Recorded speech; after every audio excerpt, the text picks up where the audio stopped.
ओम श्री परमात्मने नमः। Awasthi's Ayurveda anatomy yoga and spirituality channel पर सब्सक्राइबर्स का, व्यूअर्स का हार्दिक स्वागत है। हम लोग चर्चा कर रहे हैं गीता की, और गीता का चतुर्थ अध्याय चल रहा है, जिसमें हमारे गुरुजी पंडित भगवत शरण शुक्ल जी अपने ज्ञान से हम सबको का पोषण कर रहे हैं और सिद्धांतों को और स्पष्ट कर रहे हैं। अब एक प्रश्न उठता है कि कर्म क्या है और अकर्म क्या है। इसमें बड़े बड़े पंडित, बड़े बड़े विद्वान, बड़े बड़े जो प्रोफेसर्स हैं और जो एडमिनिस्ट्रेटर हैं, वो भी इस प्रश्न को सुलझा नहीं पाते या वो उनको स्पष्ट नहीं है। तो शास्त्र क्या कहते हैं और भगवान कृष्ण ने इसके बारे में क्या कहा है और वेदों में क्या है, इसकी का स्पष्टीकरण जो है गुरुजी आज अपने मुख से देंगे। तो मैं चलता हूँ पंडित भगवत शरण शुक्ल जी की तरफ, जो कर्म अकर्म क्या हैं और वो कैसे जाना जाता है कि ये कर्म करना चाहिए, ये नहीं करना चाहिए, करने की विधि क्या है और उसके साथ सोच क्या रखनी चाहिए। तो गुरुजी आज इस बिंदु को आप स्पष्ट करेंगे तो बहुत अच्छा रहेगा। ज्ञानानंदमयं देवं निर्मलं स्फटिकाकृतिम् आधारम सर्व विद्यानां हयग्रीव उपास्महे। चैनल का अवलोकन करते हुए सभी विद्वद्गण, सभी छात्रगण एवं सज्जनों तथा इस चैनल के संचालक, संपादक, व्यवस्थापक आचार्य हरिहृदय अवस्थी जी, आज का यह कर्म के विषय में जो चर्चा चल रही है अत्यंत महत्वपूर्ण है और ये एक ऐसा प्रश्न है जिस प्रश्न को अर्जुन ने भी पूछा ही नहीं, क्योंकि गुरुजन ऐसे अनेक प्रश्नों का स्वतः भी समाधान करते हैं जब कोई उचित अधिकारी हम प्राप्त होता है उन्हें। तो इसलिए हमारे यहाँ कहा गया है कि ज्ञान जो है वही सुपात्र को देना चाहिए। तो यहाँ अर्जुन सुपात्र के रूप में उपस्थित है, शिष्य के रूप में। स्वयं कहता है शिष्यस्तेहम शाधिमाम तुम प्रपन्नम। तो अपने शरण में आए हुए मुझे शिष्य का आप अनुशासन करिए। तो भगवान उसको बतलाते हैं कि अगर कर्म के विषय आपको ज्ञान नहीं हो तो कैसे जानो। भगवान ने 3 रूपों में कर्म की चर्चा की, कर्म, अकर्म और विकर्म। ये 3 स्वरूप उपस्थित होते हैं। तो कर्म क्या है, अकर्म क्या है, विकर्म क्या है। पूर्व में उन्होंने केवल 2 ही प्रश्नों को दोहराया, उनका किम कर्म किम अकर्मेति कवयोप्यत्र मोहिता। कर्म क्या है और अकर्म क्या है, इसका विचार प्रायः सभी कोई मोहित है। कवि का मतलब तात्पर्य यहाँ पर कवि रचना करने वाला नहीं है। कवि शब्द का अर्थ है विद्वान, विचार करने वाला व्यक्ति जो है वो भी मोहित होता है। मोहित होकर मतलब क्या होता है, उसको उसके विचार करने का सामर्थ्य उसमें नहीं होता है। उचित क्या है, अनुचित क्या हो, विचार नहीं कर पाता। कभी कभी अकर्म भी हमको कर्म जैसे उपस्थित होते हैं हमारे सामने, तो लगता है ऐसा हमको करना चाहिए। और कभी जो कर्म है वो भी जो है अकर्म की तरह लगने लगते हैं। इसलिए साधारण व्यक्ति उसमें भ्रमित हो जाता है कि कर्म ये है कि कर्म ये है कि अकर्म ये है कि अकर्म ये है। तो भगवान ने कहा कि इसका समाधान हमारे जैसा व्यक्ति ही कोई कर सकता है। इसलिए भगवान ने कहा तत्ते कर्म प्रवक्ष्यामि यज्ञात्वा मोक्ष से शुभात्। हम पहले आपको कर्म के विषय में बताएंगे, क्योंकि कर्म के विषय में जब आप ज्ञान कर लेंगे तो जो प्रत्येक अशुभ हैं उनसे आप मुक्त हो जाओगे। क्योंकि अगर आपको ज्ञान हो जाए कि रास्ता यही है, यही आपको अपने मंजिल तक पहुंचाएगा, तो अनेक छोटे मोटे रास्ते जो उससे निकले हुए दिखाई पड़ रहे हैं, कुछ टेढ़े हैं, कुछ सीधे दिखाई पड़ते हैं। कभी कभी शुरुआत में जो गलत रास्ता है वही आपको सीधा दिखाई पड़ता है। किंतु अगर कोई श्रेष्ठ व्यक्ति आकर नहीं भाई ये रास्ता आपको सीधा नहीं, परंतु आगे चल करके ये भाई अत्यंत भयावह कष्टदायक है, मृत्यु तुल्य कष्ट आपको हो सकता है, मृत्यु भी हो सकती है, इसलिए इस मार्ग से आप मत जाइए, ये थोड़ा मार्ग आपको ठीक है, इस मार्ग से चलिए। प्रायः लोग शॉर्टकट चलने के आदी होते हैं, परंतु कभी कभी शॉर्टकट की जगह लॉन्ग कट भी चलना चाहिए, क्योंकि लॉन्ग कट आप चलेंगे तो पूरा सिस्टम को आप समझ पाते हैं। शॉर्टकट में जाने पर आपको कई चीज़ें आपके छूट जाती हैं, आपको प्राप्त नहीं होती हैं, कभी कभी आपको दिक्कत भी होती है। तो यही स्वरूप है। अकर्म कभी कर्म की तरह हमको उपस्थित होता है और वो शुरू में बड़ा सीधा लगता है। कारण क्या है कि पतन का जो मार्ग होता है शुरू में सीधा लगता है और बाद में चल करके वो हमें नष्ट कर देता है। और जो उन्नति का मार्ग है वो हमें पहले टेढ़ा लगता है, परंतु बाद में वो ठीक होता है, उसका फल अच्छा होता है। इसलिए भगवान ने कहा कि कर्म के विषय में आपको बताएंगे कि जिसके ज्ञान करने से आपको जितने प्रकार के अशुभ हैं उस अशुभ कर्म कार्यों से आपकी मुक्ति होगी। तो इसलिए भगवान ने कहा कि इनका सबका ज्ञान आपको करना चाहिए। तो आपको किन किन चीज़ों का ज्ञान करना है? कर्म का स्वरूप आपको जानना है और अकर्म का स्वरूप भी आपको जानना है और साथ साथ में विकर्म का स्वरूप भी आपको जानना है। ये तीन उपस्थित हो। तो कर्म क्या है, अकर्म क्या है और विकर्म क्या है? तो कर्म है जो शास्त्र के द्वारा जो दृष्ट दर्शित जो मार्ग है, शास्त्र जो कहता है इस मार्ग से आपको चलना चाहिए। इसलिए हमारे यहाँ विद्वानों की बात मानी जाती। क्यों? वो शास्त्रैक चक्षु, माने शास्त्र ही उनका नेत्र है, शास्त्र के अनुसार ही वो चलते हैं, उसके बिना एक पैर भी आगे नहीं बढ़ते हैं। उसे पूछे कि महाराज ये काम करना चाहिए, नहीं ये काम नहीं कर सकते। क्यों नहीं कर सकते हैं? शास्त्र विरुद्ध है। शास्त्र को किसने लिखा? हमारे महर्षियों ने लिखा, ऋषियों ने लिखा। तो उनको ज्ञान कहाँ से हुआ? तपश्चर्या से उनकी बुद्धि निर्मल हुई और निर्मल होने पर हमको वो ज्ञान स्वतः भाषित होता है। इसलिए देखिए जितने भी तपस्वी हुए हैं, चाहे वो आपके भारत के हों या विदेश के हों, जिन्होंने श्रेष्ठ नाम किया है और कुछ अच्छी चीज़ों की खोज किया है, जिनको आजकल हम वैज्ञानिक भी कह सकते हैं, वो वैज्ञानिक नहीं जो केवल एक किसी का नकल करके और किसी को चीज़ को बना लिया और बड़का प्रसिद्धि हो गए, बहुत जगह अपना पेपर इत्यादि में नाम करके। जिन्होंने स्वतः किसी भी व्यक्ति का नकल न करके स्वतः अपने परिश्रम के द्वारा, अपने ध्यान के द्वारा, अपने योग के द्वारा, अपने तपश्चर्या के द्वारा उस ज्ञान को प्राप्त किया, उस आविष्कार को उन्होंने जन्म दिया लोगों के कल्याण के लिए, तो वो वस्तुतः उसके लिए वो धन्यवाद के पात्र हैं या वो यश के पात्र हैं। तो शास्त्र के द्वारा बोधित जो कर्म है उनको अच्छी तरह से, क्योंकि शास्त्र भी बड़े कठिन है, उसमें भ्रम हो जाता है, तो जो उसको अत्यंत परिश्रम करके उन्होंने शास्त्र को जिन्होंने आत्मसात किया है उनके द्वारा समझ करके उस कर्म का जो विधान करता है वो कर्म सात्विक कर्म, या उसको हम कर्म शब्द से कह सकते हैं।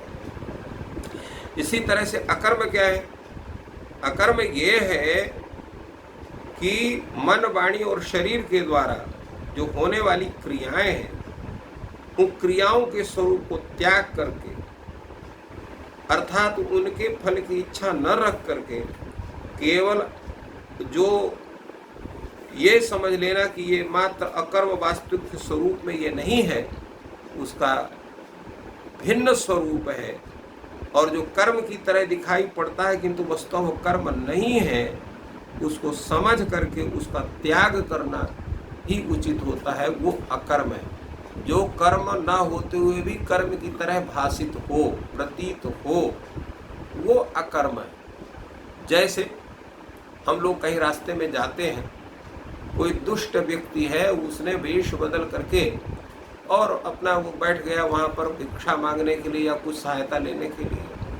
अब हम तो समझ रहे हैं कि ये व्यक्ति जो है इसको सहायता की आवश्यकता, वो सहायता कर रहे हैं, परंतु सहायता के बदले वो हमारा ही घात कर रहा है। तो ऐसे व्यक्तियों के प्रति सावधान रह करके उनके प्रति जो कर्म विधान है उसको बहुत सोच समझ करके करना चाहिए। इसलिए तात्पर्य यह है कि जो कर्म की तरह भाषित हो परंतु वस्तुतः उसका करने से जो पाप का साधन बने, ऐसे कर्म को अकर्म कहते हैं।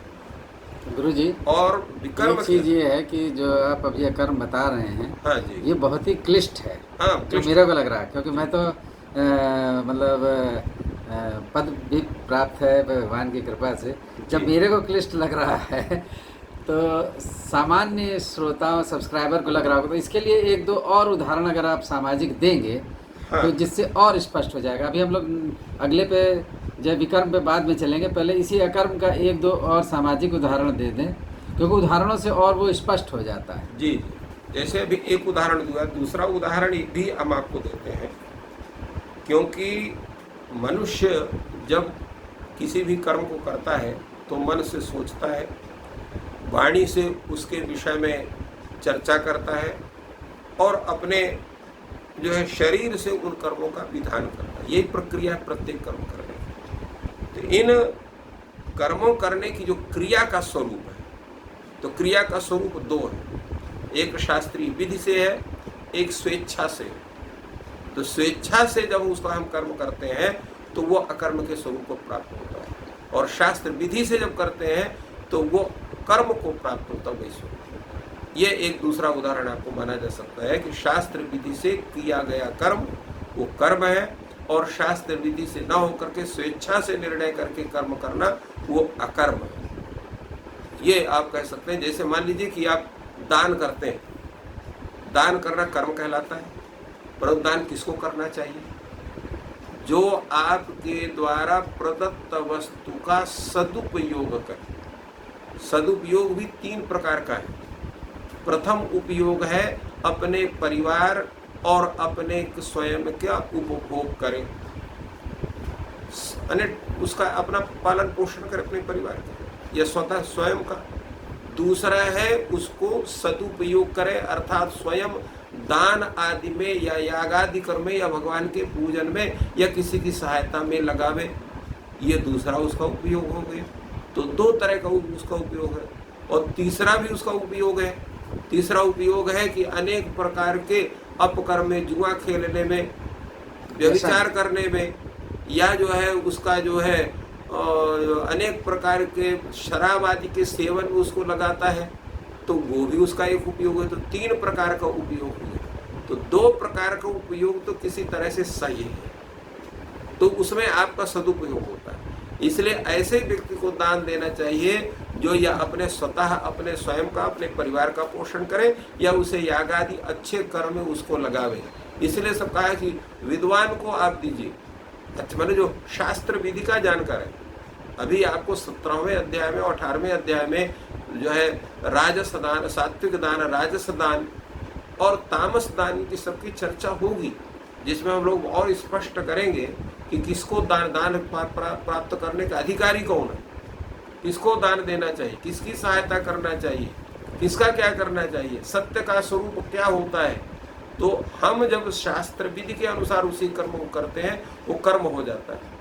अब यहीं पर आप दान सुकर्म है, अच्छा कर्म है, किंतु आप ऐसे व्यक्ति को दान दे रहे हैं जो आपके पैसे ले जाकर के शराब पी रहा है, रंडीबाजी कर रहा है, तो वो अकर्म हो गया, वो कर्म नहीं हुआ। तो एक जो है हमारे बाबा एक कहावत कहते थे कि जो है गाय के मुंह से निकाल के गधे के मुंह में डाल दिया।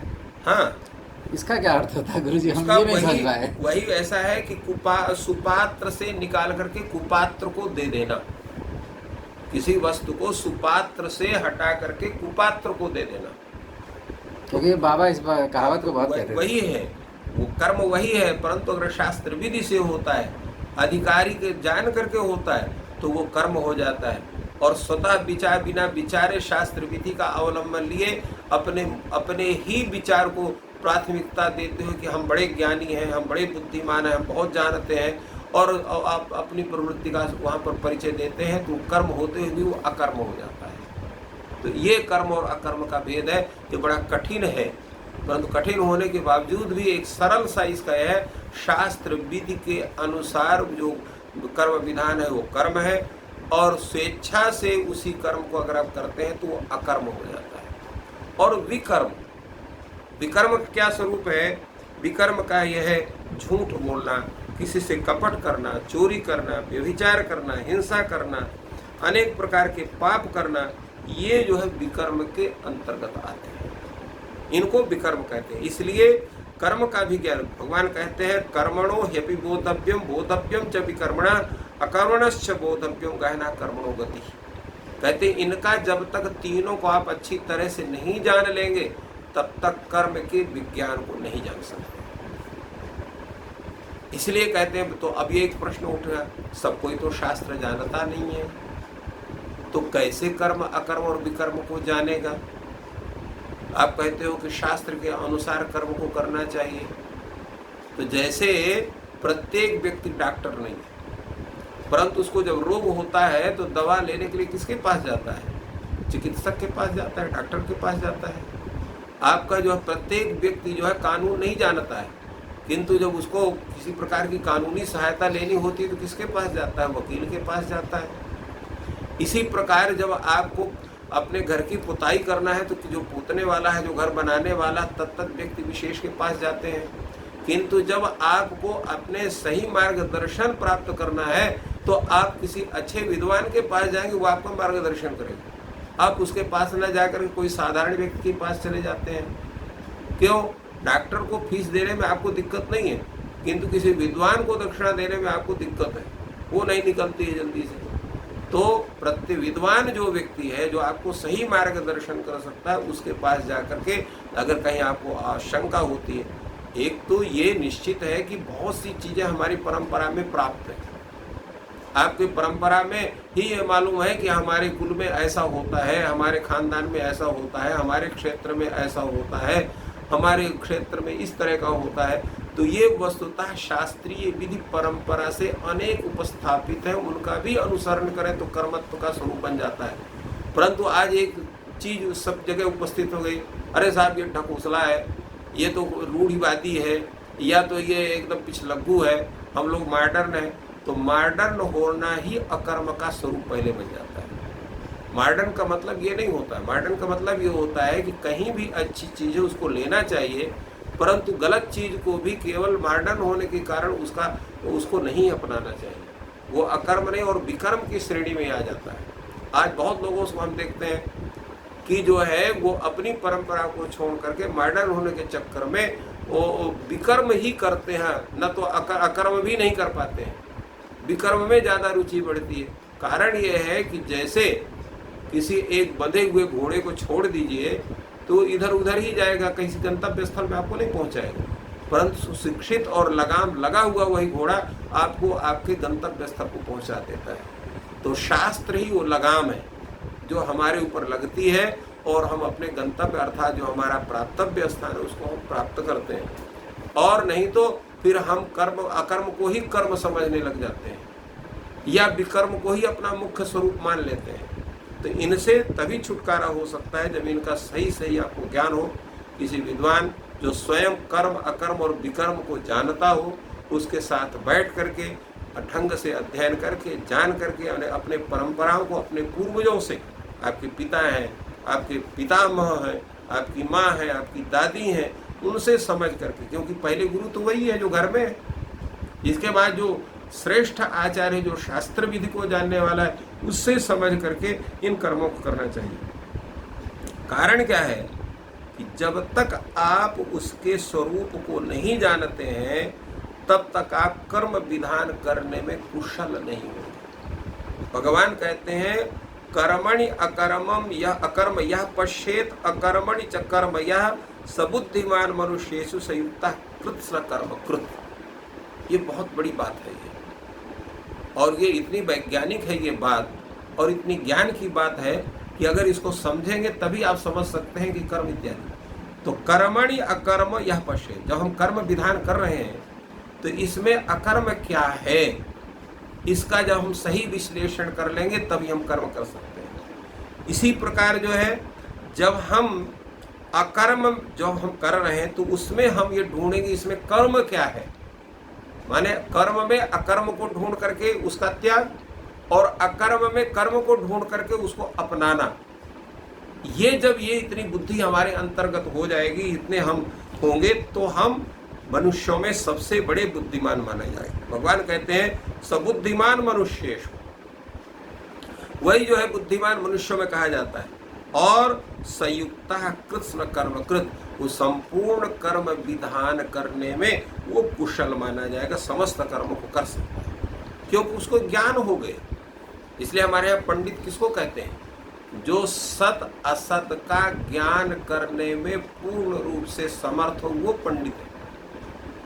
अब वो पंडित तभी हो सकता है जो शास्त्र का ज्ञान करने, क्योंकि शास्त्र ही, अब जैसे हमने अभी एक शब्द का उच्चारण किया था, शास्त्रैक चक्षु, जिसके शास्त्र ही जिसके नेत्र हैं, अर्थात उसने शास्त्रों का अध्ययन करके अपने जीवन में उन शास्त्रों की प्रत्येक प्रक्रिया को जिसने अपना लिया है, शास्त्र विरुद्ध एक भी उसके आचरण नहीं होते हैं, वही कर्म में अकर्म का ज्ञान कर सकता है और कर्म में कर्म को खोज सकता है। मतलब अंग्रेजी में कहें तो with in rules and regulations, हाँ, मतलब नियमों कानूनों के अंतर्गत ही काम किया जाए और उसको भी मानते समझ करके जान करके, क्योंकि अन्यथा भगवान ने इसीलिए कहा गहना कर्मणो गति, कर्म की जो गति है कर्म को बहुत गहना एक है। और चीज गुरुजी बात आती है जी। कि जब तक ईश्वर की कृपा नहीं होती तब तक ये विभेद भी नहीं आदमी समझ पाता।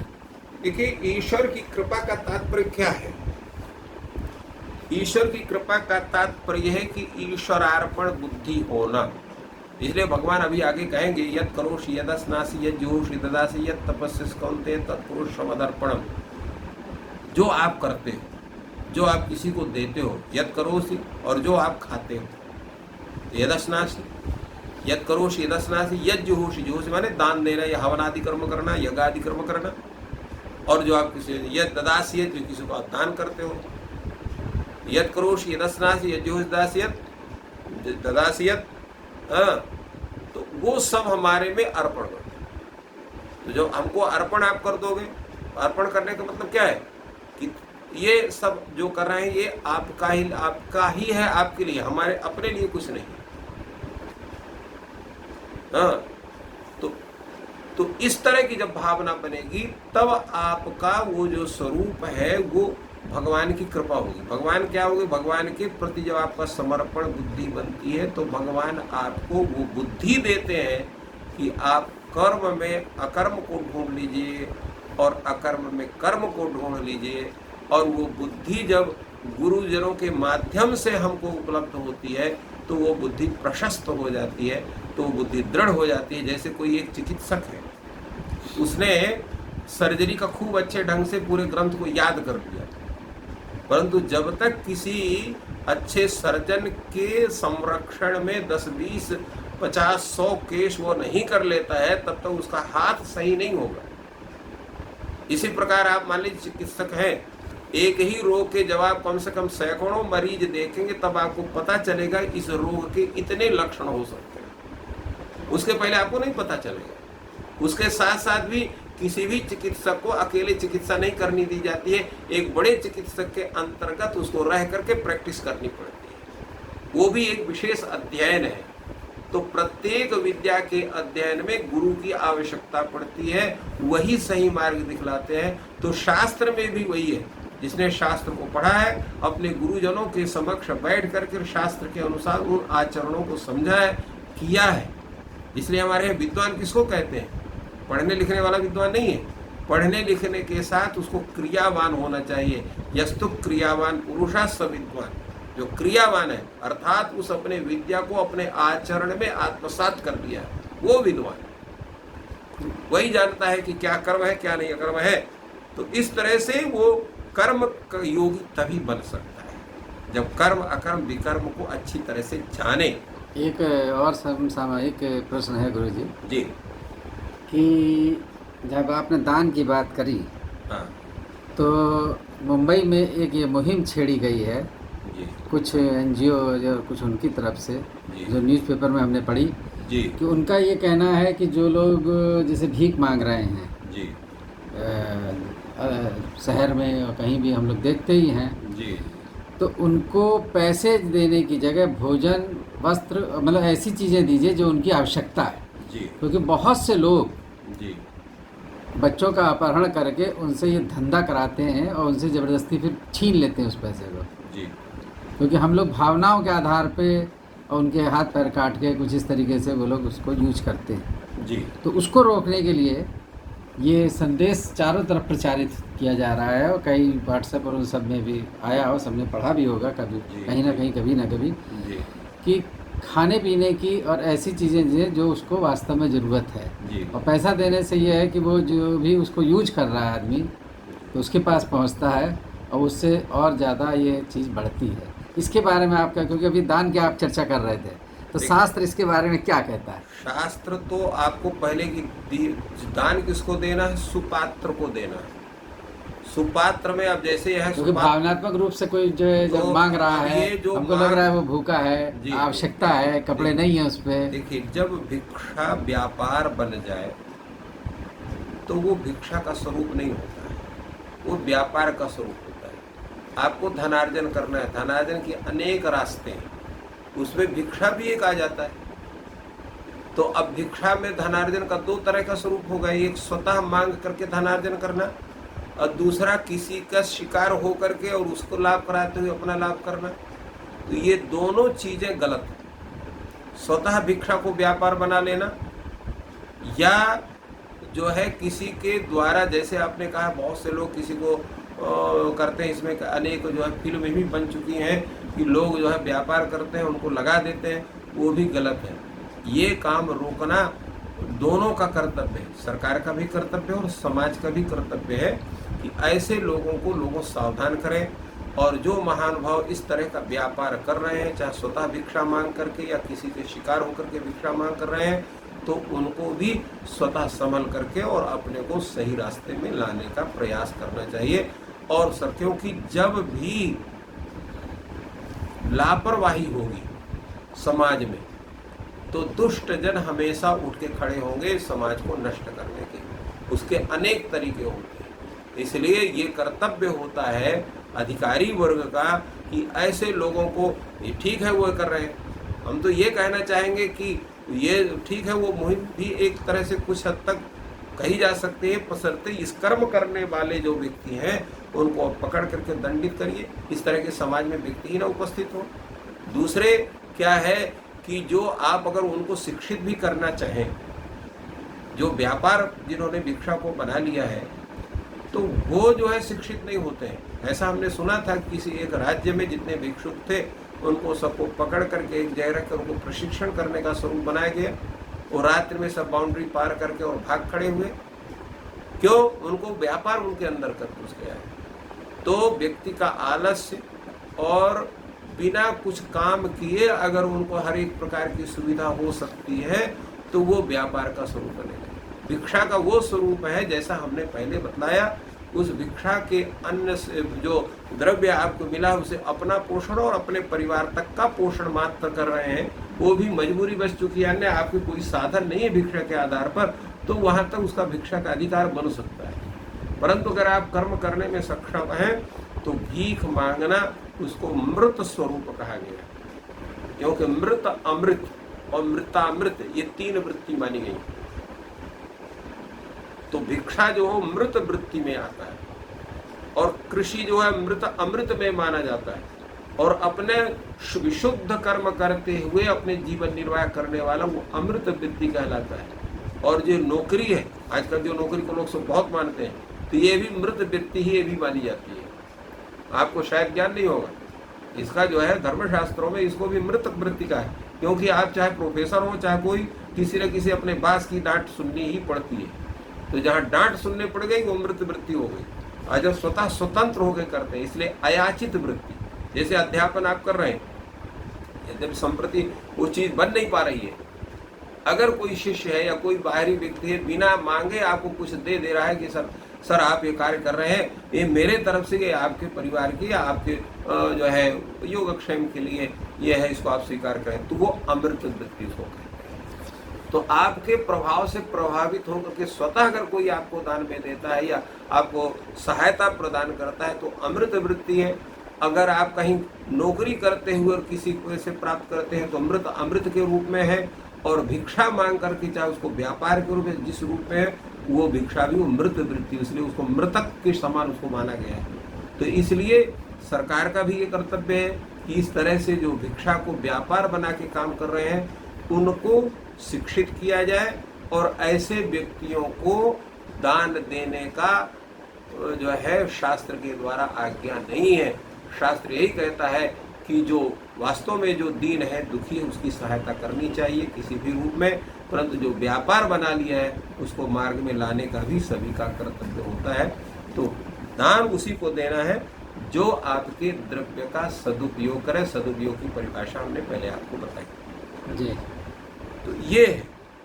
इसलिए हमारे यहाँ कहा गया है पंडित कौन है। अभी पंडित की मैंने व्याख्या कहा था। तो यस्य सर्वे समारंभः काम संकल्प वर्जिताः ज्ञानाग्निदग्ध कर्माणि तमाहु पंडितम बुधा। गीता में पंडित की व्याख्या हुई जी। क्या हुई? यस्य सर्वे सर्वारंभः काम संकल्प वर्जिता, जो कामना और फल की आकांक्षा से रहित जिसके संपूर्ण कार्य होते हैं, जिसने अपने ज्ञान रूपी अग्नि से कर्म के फल को पूर्ण रूप से समाप्त कर दिया है, अर्थात उसके मन में इच्छा नहीं होती किसी फल प्राप्ति करने के लिए, केवल कर्तव्य मान कर करके और जो कर्म करता है वही बुद्धिमान माना जाता है, वही पंडित माना जाता है, वही सब कुछ माना जाता है। तो विद्वान लोग उसी को पंडित कहते हैं। और केवल ये नहीं कि जो पुस्तक ज्ञान कर लिया, बहुत बड़ा लेक्चर दे दिया, बहुत बड़े तर्क वितर्क करके किसी को चुप करा दिया, वो पंडित नहीं है। वो तो केवल वो वाचालता उसकी कही जाएगी। वाग्मिता और जो श्रेष्ठ वही है जो आचरण में अपने को डाले। जैसे हमने कहा था यस्तु क्रियावान पुरुषा स विद्वान, जो क्रियावान है वही व्यक्ति जो है वो उचित माना जाता है। तो ये कर्म विकर्म और अकर्म की ये व्याख्या है जिसके द्वारा हम अपने संपूर्ण जीवन को एक अत्यंत सात्विक बना करके उस परब्रह्म के संप्राप्ति के हम जो है पथिक बनते हैं या उसको प्राप्त करके अपने परम पुरुषार्थ को सिद्ध करते हैं। तो ये बात है, इसके माध्यम से गीता हमें बतलाती है।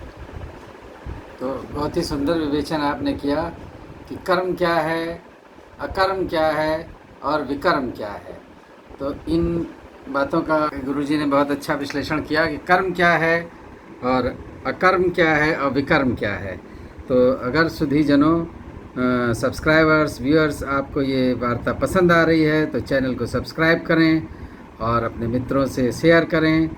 और इसी के साथ मैं सभी की स्वस्थ होने की, सुखी होने की, आनंदित होने की ईश्वर से कामना करता हूँ कि आप सभी को ईश्वर स्वस्थ और प्रसन्न रखें और सबकी मनोकामनाएं पूर्ण करें। Thank you all.